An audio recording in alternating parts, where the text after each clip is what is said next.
The scratching. I wouldn't call the farmhouse I'm stuck in with my parents an ideal home. It's too hot in the summer, too cold in the winter, and the paint job leaves much to be desired.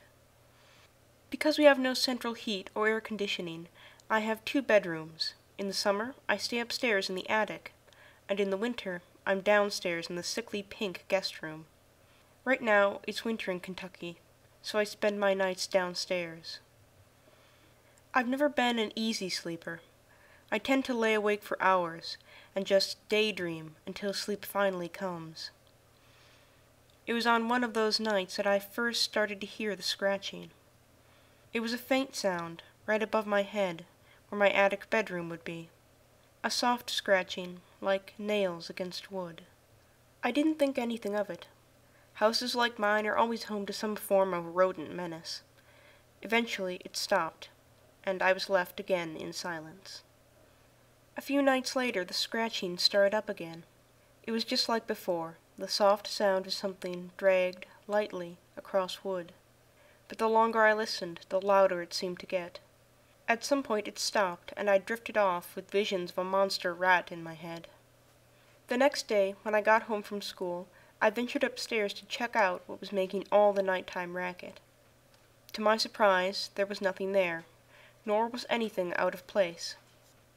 Night came again, and so did the God-forsaken scratching. It was louder than ever.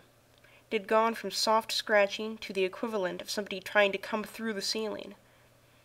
More fed up than scared, I bolted from my bed and went upstairs, ignoring the freezing cold and my pounding heart. It was silent. There was nothing there. I didn't understand it. My curiosity got the better of me, and I flicked on the light. As far as I could see, everything was where it should be. Then I walked over to the corner above my bed downstairs. It looked like someone had taken both their hands, dug their nails in, and dragged them across the floor. 10 perfect scratches in the wood. Now I was starting to get scared. I went back to the guest room and just laid there, not sure what to make of everything. I jumped as the noise started again. Too scared to move, I lay there, waiting for it to stop. I got my mom to go upstairs and look it over the next morning. She was as confused as I was. Apparently, she hadn't heard anything last night, even though our rooms are right across from each other. Maybe it was my imagination, but the marks looked deeper. Every night I hear the scratching. It's always in the same place, right above my head.